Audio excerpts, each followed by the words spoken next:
Well, here we are, ready to start a lab on conductivity of various materials to find out about ions and electrons and the nature of these substances. Let's get started with it. You've got the instructions, you can follow them, and I will follow them as I do the experiment. Okay, the materials that we've got some salt, sugar, some rubbing alcohol, some purified water. This stuff, which is Voss water from glaciers in Norway. And I also have some good old Detroit tap water here, a solution of hydrochloric acid, acetic acid, and also copper nitrate, copper 2 nitrate. They're all there at 1/10 molar concentrations. So starting off, we've got this beautiful little instrument. It's a 9-volt battery hooked up to an LED with a resistor in series so that it gives it just the right amount of resistance for this LED to work right. And we've got 2 little prongs here, and those prongs are opening the circuit, and we're going to close the circuit, and we're going to check things out by going here and checking the conductivity of some metal. I've got a copper ring here, and let's get these prongs on the copper, and so we can see that LED, and we'll make contact, and there the LED goes nice and bright. We've got conductivity because, as with all metals, we've got mobile electrons that can travel across from one atom to another. Here's some silver, which is even a better conductor than copper. Let's see if I can get this silver here so we can make contact. And there we go. Nice bright light that you can see. And both these things are metals and conduct electricity because of electrons that are free to move. Now, I've got some other substances here. These are compounds.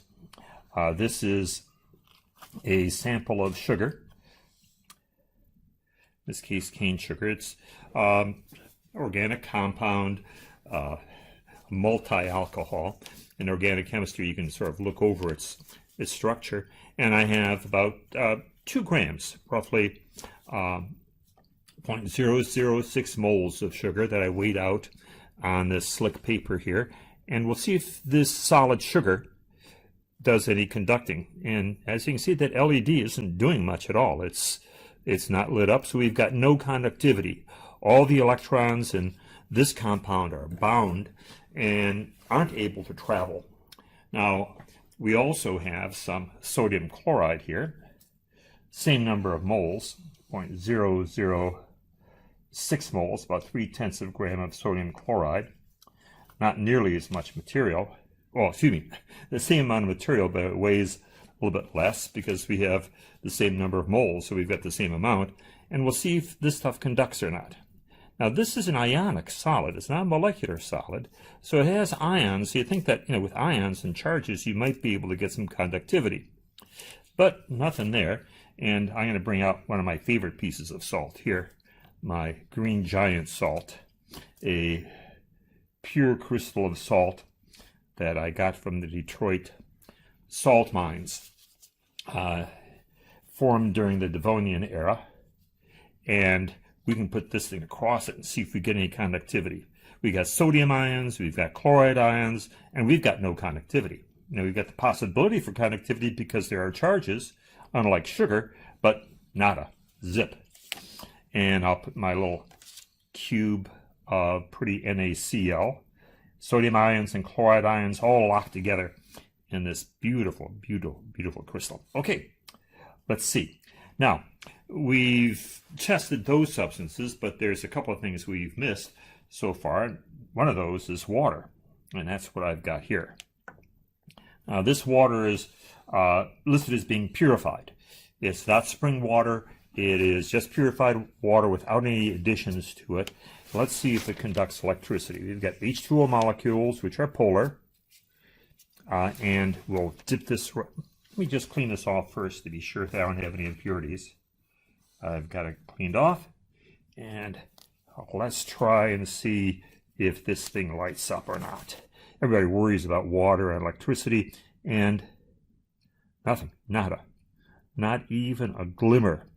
This is like zero. Pure water doesn't have free electrons to move. There are very, very, very, very, very few ions in it. In fact, one of the ways in which you can test the purity of water is to indicate how well it conducts electricity. The greater its resistance, the less electricity conducts, the purer it is. So that's good. This Aquafina is nice, plain H2O, molecules, molecular substance. Molecular substance, even as liquids, don't conduct electricity. Now, this is a much more expensive water. Voss, again, like I say, imported from Norway and from its glaciers and stuff. And let's see if it conducts. And there we go. You can see there is a glow there. I'll pull it in and out. There's definitely a glow. Let me put it in the shade sort of here so you can see it a little bit better. Yep. That water must have run through some minerals. It's something that allows it to conduct a little bit of electricity. Not as bright as when we end up having a metal here. Let's see. We'll put this metal here. And, you know, here's that comparison to the comparison of this. Not quite as much. Now, here's my Detroit water. And again, it's from the Detroit River. And it's been treated, and it's even a better conductor. So it has some material in it that is conducting electricity. It must have some ions that are able to move to produce that little light. So there we go. Our pure water, some mineral water, I guess you'd call it, and then Detroit River water.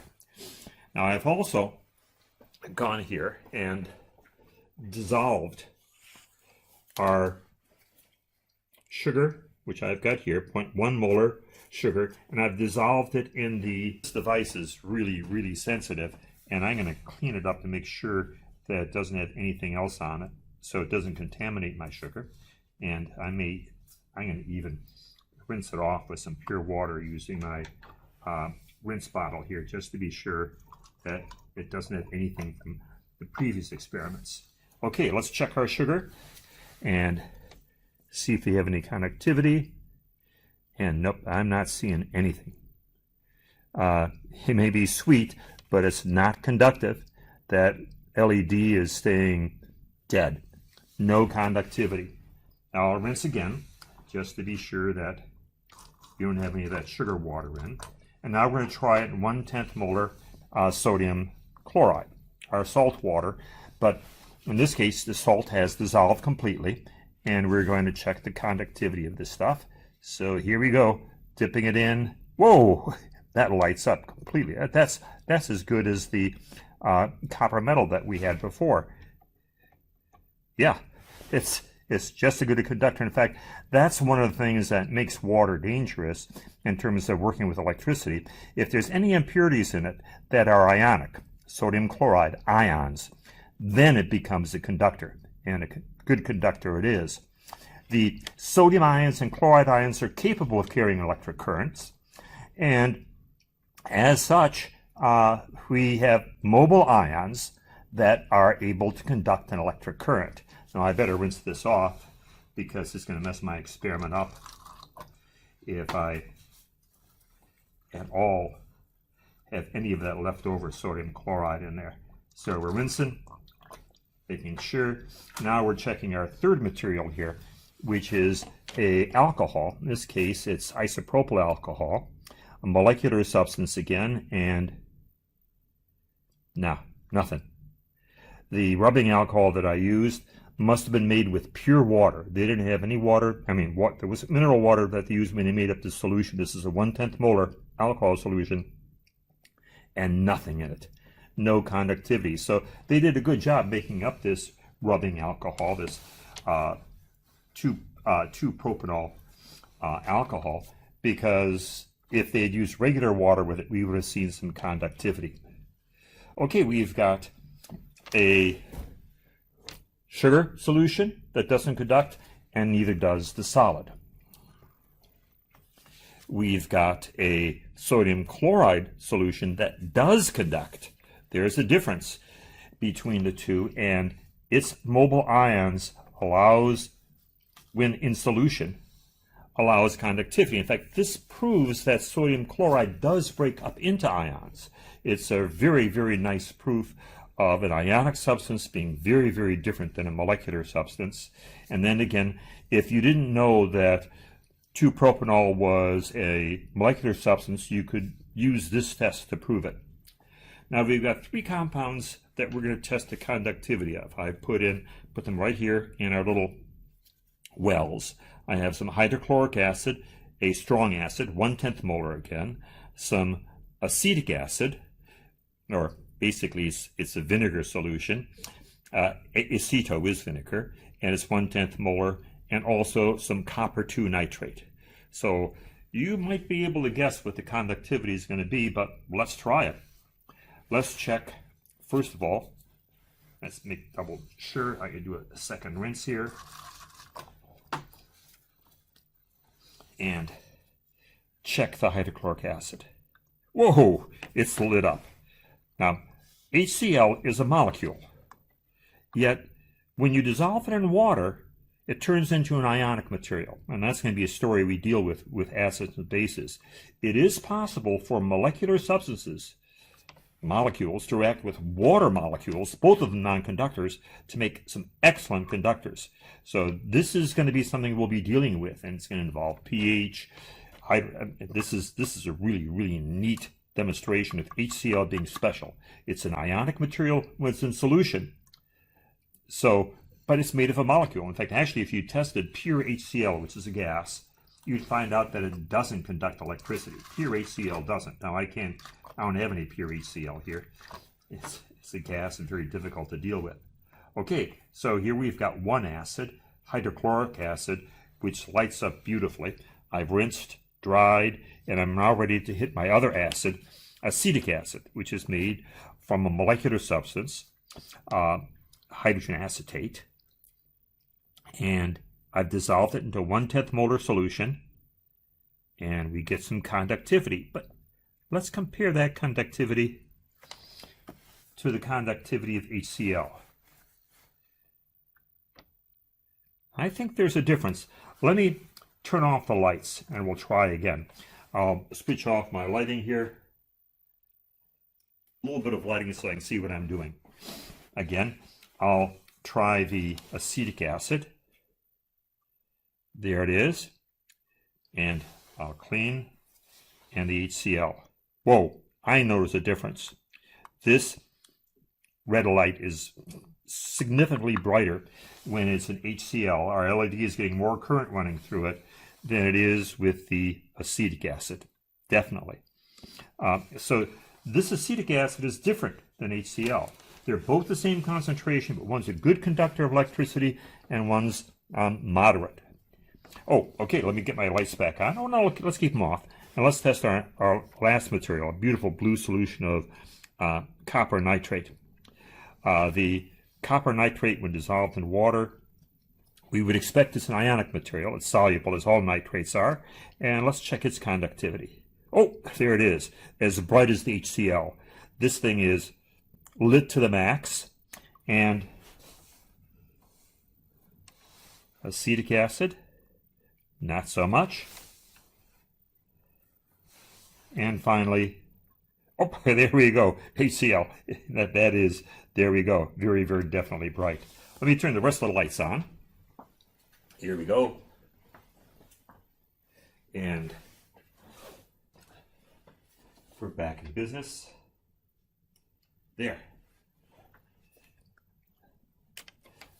So, in my notes here, I would say conductivity for copper is excellent. Our water, nada. Our sugar, no. NaCl, no, as a solid. And I made my table up ahead of time. It's okay to make a table up ahead of time when you're doing an experiment. As solutions, our sucrose, which is a molecular substance, no. Alcohol, or propanol, no. Sodium chloride, oh yeah, definitely conductivity. HCl, definitely conductivity. Acetic acid, moderate. And calcium nitrate, yes, definitely. Hey, there's our experiment on electrical conductivity. So it's a wrap.